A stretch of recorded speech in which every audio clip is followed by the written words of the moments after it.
BNP ক্ষমতায় এলে ব্যবসার পরিবেশে বাধা সৃষ্টি করা সব ধরনের আমলাতান্ত্রিক জটিলতা ও ব্রোকারেজ প্রথা উচ্ছেদ করা হবে বলে জানিয়েছেন দলটির স্থায়ী কমিটির সদস্য ও সাবেক বাণিজ্যমন্ত্রী আমির Khasru Mahmud Chowdhury.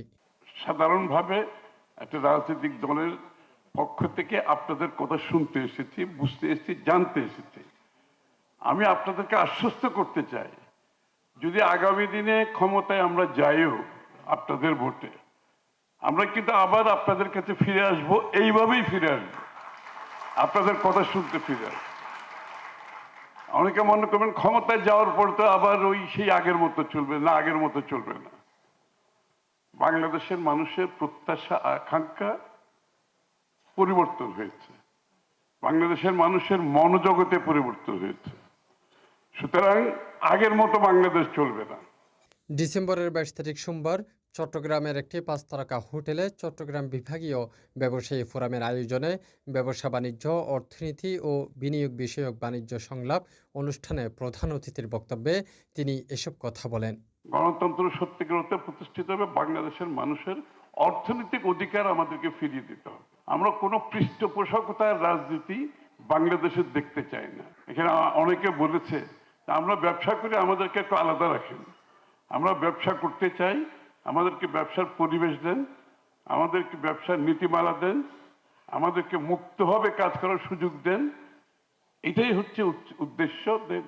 Democratisation of the ইকোনমির অর্থ হলো যে সকলের অধিকার সমুন্নত রাখতে হবে, সুরক্ষা করতে হবে।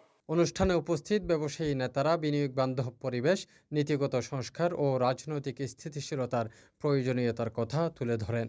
তখন কোর্ট আমাদেরকে বলতো আপনারা এত কষ্ট করিয়ে না, আপনারা আওয়ামী লীগে যোগদান করেন। যখন আমরা চেম্বারে যেতাম ব্যবসায়ী নেতা হিসাবে, চেম্বারে তখন বলতো 15-16 বছর বিএনপি করলে আপনারা সবাই আওয়ামী লীগে যোগদান করেন। সেই রকম চেম্বার আমরা পেয়েছি। আশা করি আমাদের ব্যবসায়ীদের জন্য মাদা সংগঠন হিসাবে আমরা চট্টগ্রাম চেম্বারকে চাই। অফ ডুইং বিজনেস, তো আমি কস্ট অফ ডুইং বিজনেসে অ্যাটেনশন দিতে চাই। আমরা সার্টেনলি ধরে নিতে পারি যে cost of doing business specially RMG সেক্টরে ইট শুড বি লোয়ার দেন ঢাকা অথবা ওই অঞ্চলের থেকে। স্টিল কেন আমাদের পার্সেন্টেজটা কমে গেছে? আমি যদি টাইমলি যদি আমি ইলেকট্রিক বিলটা যদি আমি দিতে না পারি, সেক্ষেত্রে পরবর্তী মাসে আমাকে একটা পেনাল্টি সারচার্জ দিয়ে আমাকে পেমেন্টটা দেওয়ার জন্য ব্যবস্থা করে।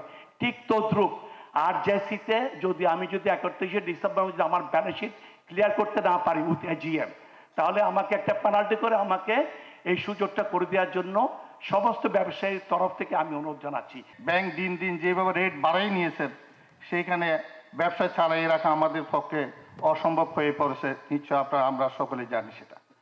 তাছাড়াও ডলারের দাম বৃদ্ধি হয়েছে, কিন্তু আর কমার কোনো ইয়ে নেই। কিন্তু আমরা রমজান আসলে বলি যে দ্রব্যমূল্য বৃদ্ধি হয়েছে, এটা হয়েছে, এটা হয়েছে করে খাতুনগঞ্জে বিভিন্ন সংস্থা কর্তৃক, বিভিন্ন এজেন্সি কর্তৃক ম্যাজিস্ট্রেট দিয়ে আমাদেরকে নাজেহাল করা হয় এবং বলা হয় আমরা সিন্ডিকেটের মাধ্যমে দ্রব্যমূল্য বৃদ্ধি করি। তাফহিম আলমগীর, সিটিজি পোস্ট, চট্টগ্রাম।